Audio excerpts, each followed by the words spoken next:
Proverbe chapitre 16, verset 4. L'Éternel a tout créé. Mais vraiment tout, ça veut dire tout créé. Chaque feuille, il a tout créé pour un but. Dieu t'a créé pour un but. Chacun d'entre vous transporte un dessein. Même si nous sommes 8 milliards, tu n'es pas rien dans les 8 milliards. Parce que même le sable qui est sur ta chaussure, il le connaît. Et ce grand Dieu infini me dit qu'il t'aime. Lorsque Dieu veut faire rentrer des projets sur la terre, il se sert des hommes. Il leur envoie des idées, il leur envoie des réponses. Il sème en eux la parole, des idées, des inspirations. Et les hommes sur la terre enfantent les solutions, les bébés de Dieu. La Bible dit dans le livre de 1 Jean chapitre 5 verset 4, tout ce qui est né de Dieu triomphe du monde. La Bible présente Jésus-Christ comme étant l'époux et la Bible présente l'Église comme étant l'épouse. Donc les chrétiens, hommes ou femmes, l'épouse de Christ. Pas un individu à titre personnel, mais l'ensemble de l'Église représente l'épouse de Christ. Qu'est-ce qui naît de Dieu? Ce sont des enfants biologiques comme nous avons, ce sont des idées, ce sont des entreprises, ce sont des solutions, ce sont des réponses. Il y a une chose que Dieu respecte, que Dieu ne va jamais déshonorer, sa parole. Le jour où il n'aura pas sa parole, c'est comme s'il n'est plus digne de confiance. Dieu a une limite, c'est sa parole. C'est pourquoi il ne parle pas beaucoup. Parce que quand il l'a dit, sa parole devient loi. Et elle s'applique à tout le monde, y compris lui-même. Il se soumet à sa parole. Et il a décidé, il a donné la parole que la terre est pour l'espèce humaine. Aucun esprit, aucun être immatériel ne peut se mouvoir et agir sur la planète Terre sans passer par un être humain, un être terrestre. Donc les esprits pour opérer ont besoin de posséder, d'inspirer, de donner des idées à des humains pour pouvoir exécuter leurs desseins. Le démon ne meurt pas tué comme ça. Les esprits de vol ne peuvent pas soulever les objets. Ils ont besoin de passer par quelqu'un. Tant que c'est du domaine de l'esprit et de l'immatériel, ils ont une capacité d'action. Mais tant que c'est pour entrer dans le terrestre, ils ont besoin de passer par les humains, y compris Dieu lui-même. Pour venir sauver l'humanité, il a dû passer par les humains. Alors lorsqu'il y a des maladies qui viennent sur la terre et que Dieu veut apporter le remède ne tombe pas du ciel.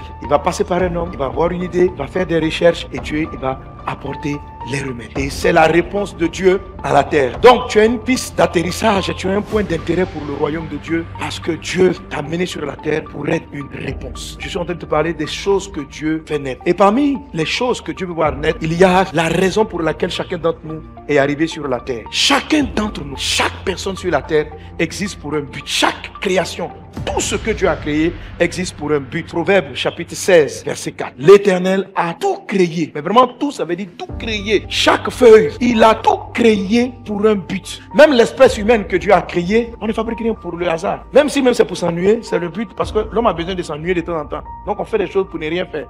C'est-à-dire on fabrique un truc pour qu'on regarde.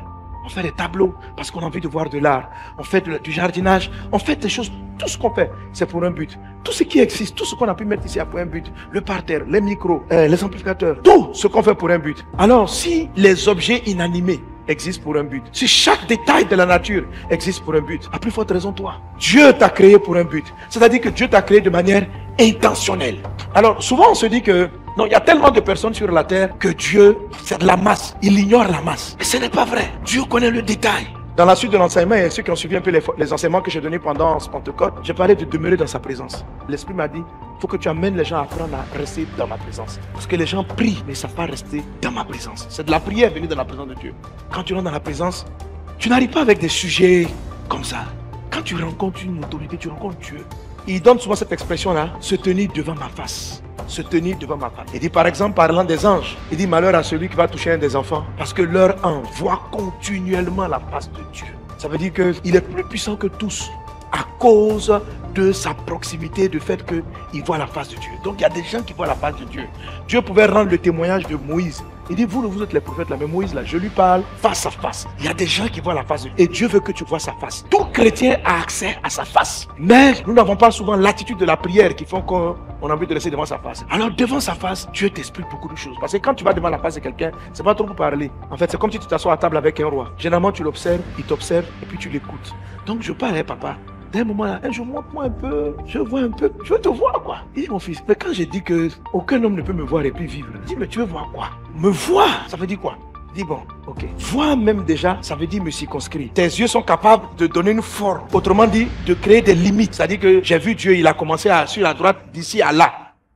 Il dit mais est-ce que, quelle limite tu peux me contenir? Il dit je suis un être de lumière, je suis glorieux. Ma lumière a créé le soleil. Tu veux me voir comment? Tu peux regarder le soleil? Tes yeux ne peuvent pas fixer le soleil. Si je veux me révéler à toi, je suis obligé d'atténuer cette lumière. Et quand je vais l'atténuer, ça ne sera plus moi. Ça sera autre chose. Sinon, si j'enlève les éléments pour atténuer ma lumière, tu ne peux pas me voir. Parce que même le petit soleil que j'ai fabriqué, tu ne peux pas le regarder. Comment vas-tu faire pour me voir? Moi qui suis plus brillant que tous les soleils de l'univers.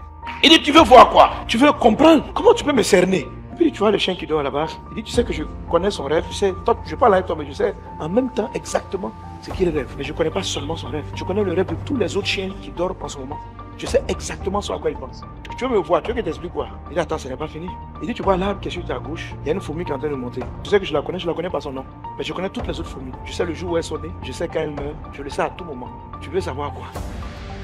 Toutes les fourmis, toutes les termites, il y en a des milliards. Je les connais toutes en détail. Je les ai toutes créées. Je suis conscient de chaque termite, de chaque mouche, de chaque cheveu. J'en suis conscient. À tout moment, 24 heures sur 24, à tout moment, je suis conscient. Je peux te dire à tout moment le rêve d'un chien. Il dit, tu veux me cerner comment? Il dit, d'ailleurs même, je connais le nombre de grains de sable. Quand tu marches sur le sable, le nombre de grains de sable qui s'accrochent sur tes chaussures, je peux te le dire en un instant. Donc pendant que vous êtes assis là, Dieu sait tout à la fois. En même temps, quand tu as fini avec la terre, je connais le grain de sable qui sont sur le sol, sur la lune. Je sais. Dieu est omniscient. Il sait tout. Donc, arriver à me voir, c'est arriver à mettre tout ça, à créer une circonscription. Que ton cerveau puisse dire, ah, j'ai rencontré Dieu. Tout ce que tu pourras voir n'est qu'une réduction pour l'adapter à ce que ton cerveau et ton esprit peuvent cerner. Et dès l'instant où je réduis comme ça, ce n'est plus moi. C'est une atténuation. Chaque chose qui existe, chaque grain, je l'ai créé pour un but. À plus forte raison, un homme. Chacun d'entre vous transporte un dessein. Même si nous sommes 8 milliards, tu n'es pas rien dans les 8 milliards. Parce que même le sable qui est sur ta chaussure, il le connaît. À plus forte raison, toi, qui as une pensée, qui a une existence, qui a des douleurs, qui a une âme, qui pleure, qui rit. À plus forte raison, toi, de qui il parle, je t'ai créé à mon image. Il n'a pas créé le sable à son image. Il n'a pas créé le chien à son image. Il n'a pas créé. Donc chaque être humain, chaque enfant qui naît dans tous les endroits de la terre, Dieu les connaît. Et Dieu a un plan. Dieu a un plan pour toi. Dieu a un but pour toi. Dieu a tout créé pour un but. Il a tout créé pour un but. Mais ces buts sont certes insaisissables pour nous. Tellement il est immense. Le mot immense même ne convient pas à Dieu. Dieu te connaît. Il connaît tes cheveux. Il sait quand il te peigne, combien de cheveux sont restés dans ton peigne. Et ce grand Dieu infini me dit qu'il t'aime. Un jour dans nos entretiens, on est parti. Je te l'ai dit, non, toi, tu connais les choses grandes.